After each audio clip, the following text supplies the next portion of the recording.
Tosh was born Winston Hubert McIntosh in Westmoreland, the westernmost parish of Jamaica. October 19, 1944, professionally known as Peter Tosh, a Jamaican reggae musician, along with Bob Marley and Bunny Wailer. He was one of the core members of the band The Wailers, 1963 to 1976, after which he established himself as a successful solo artist and a promoter of Rastafari. His famous quote was, "I do nothing I regret, man, because I try to do nothing abominable." Early life. He was abandoned by his parents and shuffled among relatives.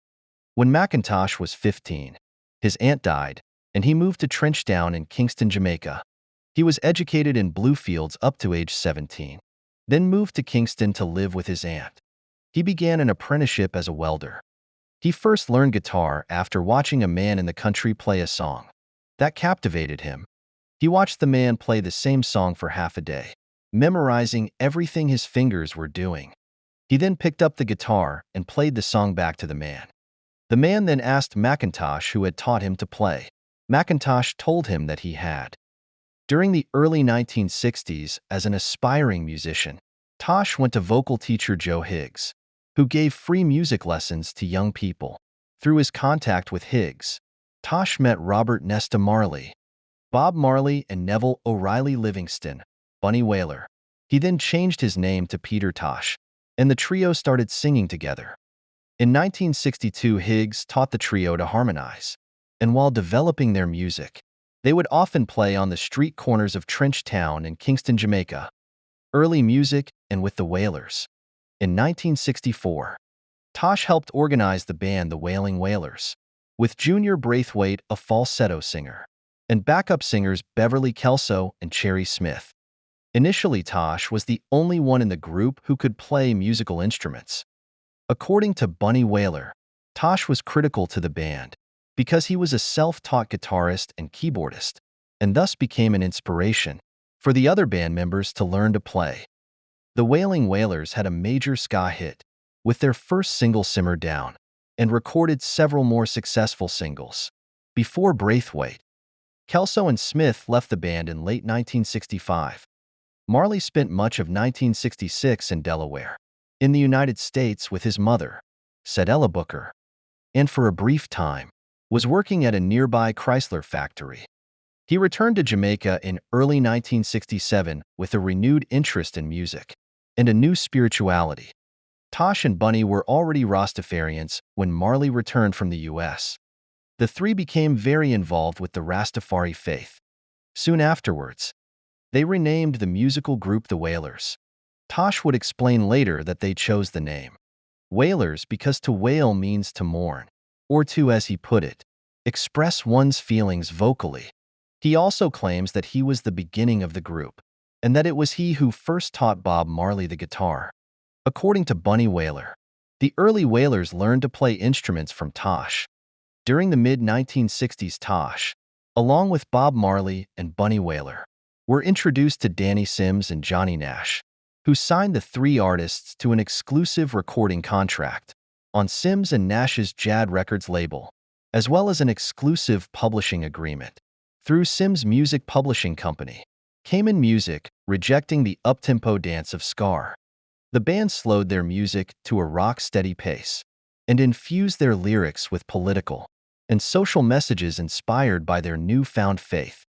The Wailers composed several songs for the American-born singer Nash, before teaming with producer Lee Scratch Perry to record some of the earliest well-known reggae songs, including Soul Rebel, Duppy Conqueror, and Small Axe. The collaboration had given birth to reggae music, and in 1970, bassist Aston "Family Man" Barrett and his brother, drummer Carlton Barrett, joined the group. They recorded the album The Best of the Wailers, which was produced by Leslie Kong and released in 1971. In 1973, Tosh was driving home with his girlfriend Yvonne when his car was hit by another car driving on the wrong side of the road. The accident killed Yvonne and severely fractured Tosh's skull.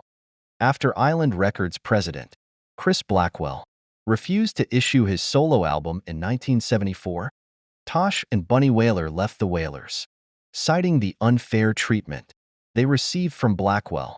to whom Tosh often referred, with a derogatory play on Blackwell's surname, Whitewurst. Tosh had written many of the Wailers' hit songs, such as Get Up, Stand Up, 400 Years, and No Sympathy.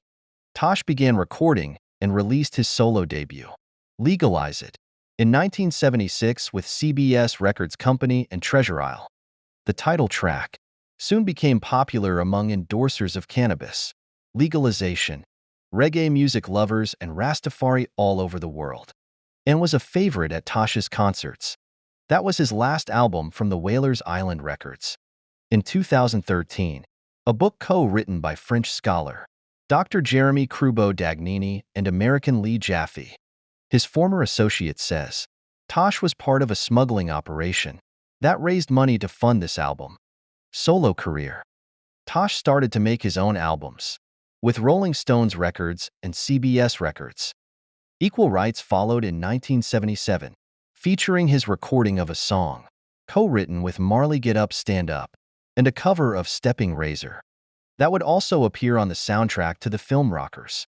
Tosh organized a backing band, Word Sound and Power, who were to accompany him on tour for the next few years, and many of whom performed on his albums of this period. In 1978, the Rolling Stones record label contracted with Tosh, on which the album Bush Doctor was released, introducing Tosh to a larger audience. The album featured Rolling Stones frontman Mick Jagger and Keith Richards, and the lead single, a cover version of the Temptations song Don't Look Back, was performed as a duet with Jagger. Mystic Man, 1979, and Wanted Dead and Alive, 1981 followed, both released on Rolling Stones Records. Tosh tried to gain some mainstream success while keeping his militant views, but was only moderately successful, especially when compared to Marley's achievements. Tosh also participated in the international opposition to South African apartheid by appearing at anti-apartheid concerts and by conveying his opinion in various songs, like Apartheid 1977, re-recorded 1987, Equal Rights 1977, Fight On 1979, and Not Gonna Give It Up 1983. In 1987, Peter Tosh seemed to be having a career revival. He was awarded a Grammy Award for Best Reggae Performance in 1987 for No Nuclear War. His last record, Death, on September 11, 1987. Just after Tosh had returned to his home in Jamaica, a three-man gang came to his house on motorcycles, demanding money. Tosh replied that he did not have any with him, but the gang did not believe him. They stayed at his residence for several hours and tortured Tosh in an attempt to extort money from him. Over the hours, as various associates of Tosh arrived to visit him, they were also taken hostage by the gunmen.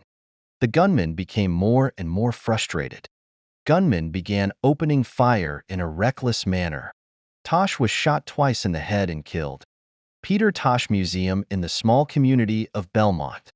This simple white, concrete building contains the grave of reggae great Peter Tosh, who was murdered in Jamaica in 1987.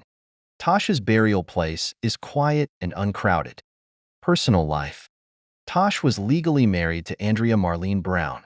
However, they never had children. Tosh, however, had 10 children from previous relationships. Peter Tosh's son Jamal Jawara McIntosh died on July 17, 2020 due to injuries from 2017. He performed under the stage name Tosh 1. Was Peter Tosh's youngest son. He shares his legendary father's fate, as they both faced violent deaths. The other children were Andrew Tosh, Niambi McIntosh, Steve McIntosh, Toby McIntosh, and Aldrina McIntosh. Tosh was famous for songs like Reggae Mylitis, Pick Myself Up, and many more. Though his life was tragically cut short, Tosh's influence is still evident in the modern reggae musicians. Kindly like and subscribe for more reggae content.